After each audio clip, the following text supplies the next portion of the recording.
الحل نفض اعتصام مليون واحد علشان 27 واحد؟ لا، هو كنت انا بنادي بفضل الاعتصام عشان ال 27 واحد.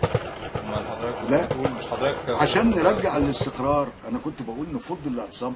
النهارده مش كل الجرايد بتقول يا جماعه كفى اعتصامات في بدايه التحرير عشان نرجع لحياتنا الطبيعيه؟ لا، ده دلوقتي. لا، انا كنت بطالب بده من زمان. بس من زمان ما كانش لسه في مطالب اتحققت، يعني ما كانش هيتحل امن الدوله، ما كانش هيمشي الرئيس، ما كانش هيمشي ما كل المطالب دي يا اهلا وسهلا بيها اتحققت فيما بعد. وهل دي ما كانتش هتحقق الا اذا كان الاعتصام قائما؟ اكيد. لا، ما اعتقدش. ليه؟ لا، كان ممكن الاعتصام يبقى زي ما كل يوم جمعه كان بيتعمل ونشوف. وهو النهارده في حد مش هينزل تاني ميدان التحرير؟ لا، طول ما في طلبات لم تجاب. لا، احنا متفقين ان الطلبات الفئويه والمجموعه اللي قعدت مع ميدان التحرير النهارده احنا الجمعه في مجموعه ثوره 25 بيحاولوا يوعوا الثوره المضاده او بما يسمى الثوره الوحده الوطنيه، وبيقووا الوحده الوطنيه. فدول يعني زي قوه كتير حبت تقفز على الثوره، ومنهم ناس بسيطه مش فاهمه، ومنهم ناس اللي عايز شقه زي ما حضرتك قلت. لكن ده ما كانش واضح قبل كده، ده ما كانش موجود قبل كده. بالظبط. عشان انا كده طلبت في احدى اللقاءات التلفزيونيه، قلت مطلوب من شباب الثوره يفهموا البسطاء ما معنى الثوره. الثوره قامت ليه؟ جايز احنا فئه المثقفين او المتعلمين عارفين، انما في ملايين لا يدركوا اهميه هذه الثوره. هل هي الثوره مظاهرات وبس؟ هل هي الثوره عشان مبارك يمشي وبس؟ هل هي الثوره عشان النظام القديم يمشي وبس؟ طيب مجنيات الثوره دي لازم المواطن المصري البسيط يبقى عارفها، يبقى عارف الديمقراطيه معناها ايه. المواطن الغلبان اللي بيسرح بعربيه خيار ده لازم يعرف الثوره هتعمل له ايه. هو كل خياله دلوقتي ان الثوره دي بكره هتخلي في جيبه 10000 جنيه. انت بتقول ايه؟ انا بقول تحيا الثوره بمنتهى القلب، لان انا عارف كل ما سيحدث فيما بعد. برغم ان الفيلم بتاعك سعيد حركات ممكن يتاثر بالثوره، يتاثر ولا يولع ولا يغور في داهيه، دي مساله ما تهمنيش. هو انا احط فيلم تجاه الثوره ان فيلم ينجح عشان الثوره او ما ينجحش عشان الثوره اثرت عليه؟ دي ثوره شعب مش ثوره فيلم، واخد بالك؟ فانا بقول يا جماعه عايزين نوضح للناس الرؤيه، نقول لهم اذا كان في هرج ومرج وفي حاجات مش مفهومه دلوقتي هتتفهم فيما بعد مع الاستقرار. ده دور بقى شباب الثوره اللي انا بقى انادي بيه، فهموا الناس ما هي الثوره. انت مش حاسس من جواك ان انت بتحمل اعتذار للشباب الثوره؟ انا بحمل اعتذار لمن فهموا خطأ، لمن فهموا ان انا بعمم ان كل الشباب كانوا بيمارسون هذه الافعال المشينه. اذا كانوا فهموا كده انا لازم اعتذر لهم وارفع لهم البورنيطه واقول لهم انا اسف. اذا كانوا فهموا كده، ولكن اللي فهم انا اقصد ايه، انا ما بعتذرش وما بغيرش موقفي خالص، لاني لا اخشى في الحق لومة لائم. المجموعه دي كانت بتواصل الاعتصام، سواء على يعني مثلا كان اكبر المنابر بتاعه الثوره كانت مثلا صفحه كلنا خالد سعيد عليها اكتر من 1,000,000 مشترك. دي ما نادتش بفضل الاعتصام الا بعد تولي حكومه عصام صرف من فعلا. وائل غنيم نفسه كان عامل خيمه وكلنا كنا بنروح نتكلم معاه بعد ما خرج من امن الدوله روح. كان في السينمائيين طبعا، في خيمه للسينمائيين. كل ده كنت بشوفه، كل ده ما كانتش بتتفضل، كل ده كنت متابعه.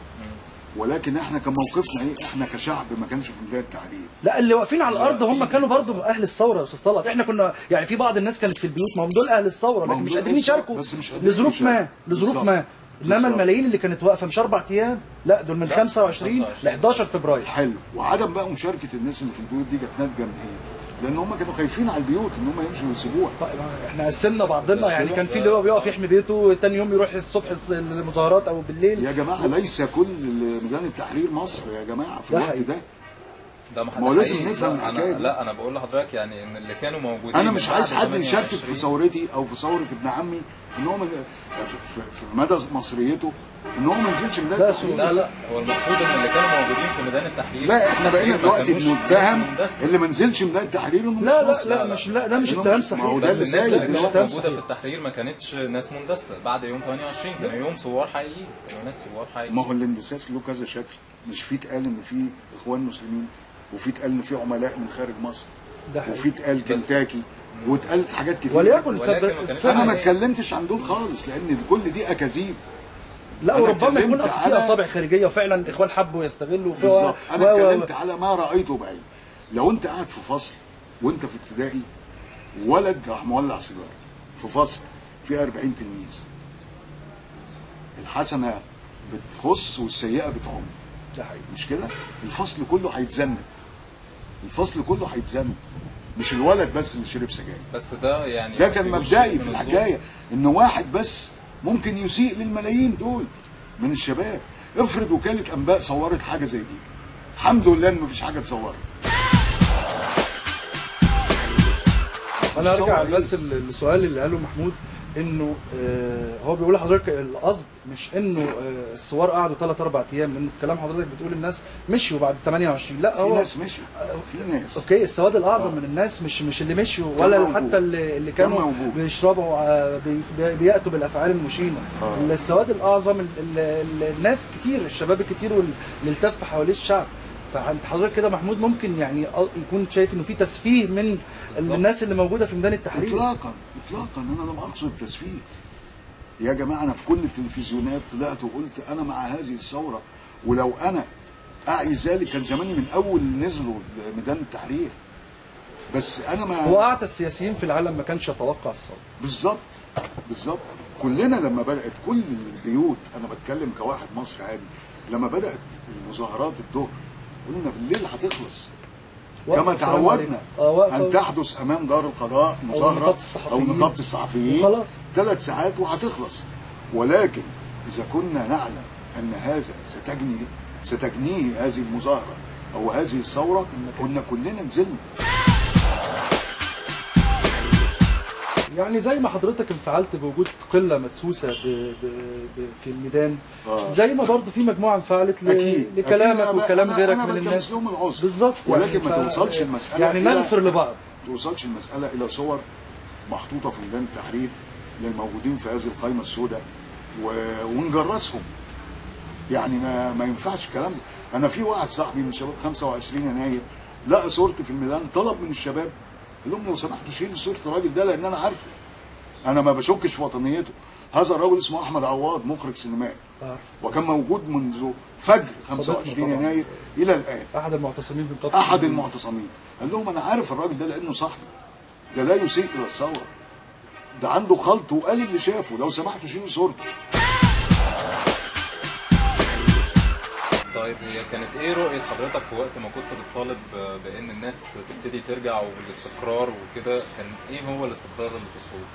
انا ما كانش ينفع كواحد بقاله 48 سنة عايش في مصر انه ينزل في يوم يلاقي دبابات في الشارع، انه ينزل في يوم يلاقي ناس بتبكي، انه ينزل في يوم يلاقي واحدة ست واقفة على باب بيتها تحميه، انه ينزل في يوم يلاقي حظر تجول ممنوع علي انا كمصري ان انا امشي في الشارع ده. بس الاوضاع قبل الثوره كانت اسوأ من كده، يعني الست اللي لا كانت انا بكلمك بقى عن الحريه بشكل عام، حريه المصري انه مش متعود ان البلد تقفل الساعه 10 بالليل، بس مش متعود انه ينزل على طول. يعني ما انت بتسالني سؤال انا بجاوبك عليه. لا هي يعني اللي هو ايه المظاهر اللي خلتك تتضايق؟ انا بقول لك على المظاهر اللي خلتنا نتضايق. بس دي مش حاجه طويله، ما كانتش طويله المدى، يعني ده كان انت لغايه ما بتسجل معايا النهارده انا عندي حظر تجول لغايه الساعه 12 بالليل. بس من المتوقع ان احنا يعني في مكتسبات اكتسبناها وفي حاجات اكتر هنكتسبها وفي حريه اكتر بقى دلوقتي. ده انا افهمه. مطلوب منك انك تفهمه المواطن البسيط. مطلوب منك انك تفهمه المواطن البسيط اللي ابتدى دلوقتي يتضايق من الثوره. ارجوك هو بيتضايق من الثوره عشان اللي موجودين بياتوا افعال مش افعال الثوار ولا الناس اللي بتوع 25 يناير. ارجوكم وصلوا للرجل البسيط ما هي الثوره ويستحمل قد ايه عشان يحس بمنجزات هذه الثوره. احنا كناس عارفين ماذا ستجنيه هذه الثوره فيما بعد من رخاء اقتصادي وسياسي وتعدد احزاب ورئيس جمهوريه منتخب بشكل حر ومجلس برلماني منتخب بشكل حر. احنا هنعرف ده.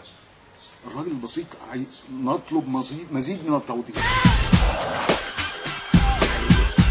ارجع بس لنقطه حضرتك توضح لنا ايه الاستقرار اللي كنت بتطالب بيه، وما هو معنى الاستقرار في رايك وقتها؟ انا كنت بطالب بالاستقرار ان احنا بمنتهى الامانه لمده 6 أو 7 ايام قعدنا في ميدان التحرير نفض ميدان التحرير بناء على الطلبات اللي احنا عايزينها. ما اتنفذتش، وده كان راي شباب الثوره، نرجع تاني ميدان التحرير. لا، ما هو لو كان في حصل انسحاب كان الامن كان هيتعامل مع المحرضين بشكل سيء. ما كانش في امن، هو كان في امن، ده في اول هيرجع، ما كانش في امن. احنا كلنا بنشيد بالجيش واللي عمله. يا بنت مش بتسجل معانا النهارده الجمعه؟ أيوة. وفي اعتصام في ميدان التحرير. ايوه بس للوحده الوطنيه. بالظبط. هل حد منعه؟ لا. هل الجيش منعه؟ يبقى اذا لم تتحقق المطالب ميدان التحرير موجود.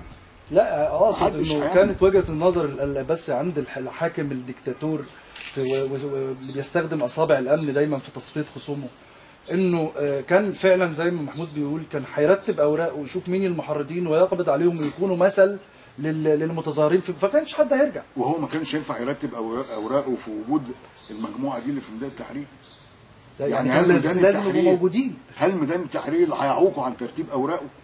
هي ما نضربهم بالنار بقى والدبابات يخلي الجيش يضرب. لا، مش ما الحته دي مش مصر ما وقفتش بسبب ميدان التحرير. ممكن يتحرك في كل الاتجاهات. انت عندك 28 محافظه وعندك مصر دي كبيره. ما هو بالتوازي في المحافظات الاخرى كان بيحصل بالظبط في مناطق معينه اللي هو ميدان ابراهيم شبه ميدان التحرير. طب ما دام كده ليه حضرتك بتنادي بفضل الاعتصام؟ ما هي مصر ماشيه عشان المصالح ترجع والدنيا تمشي والشركات تشتغل. مصر فيها 28 محافظه وناس ممكن مش من مصر، مش ميدان التحرير، ممكن تروح في اي حته. ما هو تحول بقى ميدان التحرير بعد كده الى المطالب الفئويه. لا، المطالب الفئويه يعني ما ابتدتش تظهر الا من بعد التنحي، اللي هو الناس قالت ايه يعني انا لو ما خدتش حقي دلوقتي مش هاخده، ونبتدي نطالب بحقوقنا ونفض ميدان التحرير. الناس اللي هي مش واعيه يعني ما عندهمش وعي كافي باهداف الثوره. طيب يعني انتوا عرفتوا الراجل اللي امبارح لغايه امبارح بعد ما فضوا ميدان التحرير وبيقولوا له طب انت قاعد ليه لغايه دلوقتي؟ قال لهم عايز مبارك يمشي. انا عايزك بقى تقول للثوره يناير كلمه من طلعت زكريا. اعتقد ان كلامك يعني كان كافي بانه تصح الوضع او تبرر موقفك. عايزك تقول كلمه لثوار 25 يناير. انا عايز اقول لك الاول من هم ثوار 25 يناير؟ يعني ثوار 25 يناير هم الشباب. الشباب دول اللي دخلوا افلام، اللي علوا نجمي، اللي خلوا افلامي تعمل اعلى ايرادات، اللي خلوني ممثل محترم. ده على المستوى كل واحد له انشطه ثانيه كمان بالظبط. منهم المهندسين والدكاتره انا بتكلم على جمهوري انا اللي علاني كله من الشباب. واخد بالك؟ الناس دي كلها اللي في ميدان التحرير صحابي وجمهوري.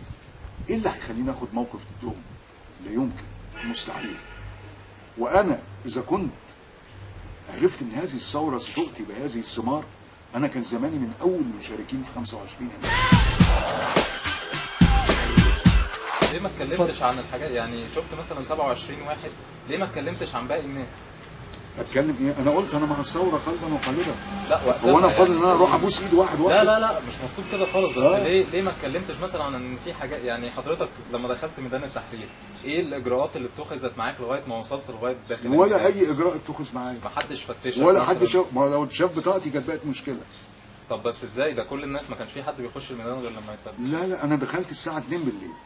كان في ناس بتفتش وكان في ناس واقفه على البوابات كل الاوقات. لا انا ما حدش فتشني خالص. ولا حد قال لحضرتك انت لا انا دخلت عادي اتمشيت مع كان في ناس داخله تتمشى. اصل ميدان التحرير مش هو الجنينه برضه. كنت متنكر او متخفي انا ما كنتش بصور بقالي شهرين ثلاثه فسايبت دقني طويله وخدت شال من بتوع اللي انا بمثل بيهم بتوع فلسطين دول ولبست بالطو ونزلت. محدش تعرف على ملامحي على الاطلاق وفضلت ماشي. شفت بقى الحاجات الجميله، شفت اللافتات وهي بتتكتب، شفت الموسيقى وهي بتتعزف، شفت الاغاني، شفت المجتمع الجميل ده اللي انا حابه، اللي انا تمنيت ان انا اكون في وسطه. بس شفت الحكايه الثانيه.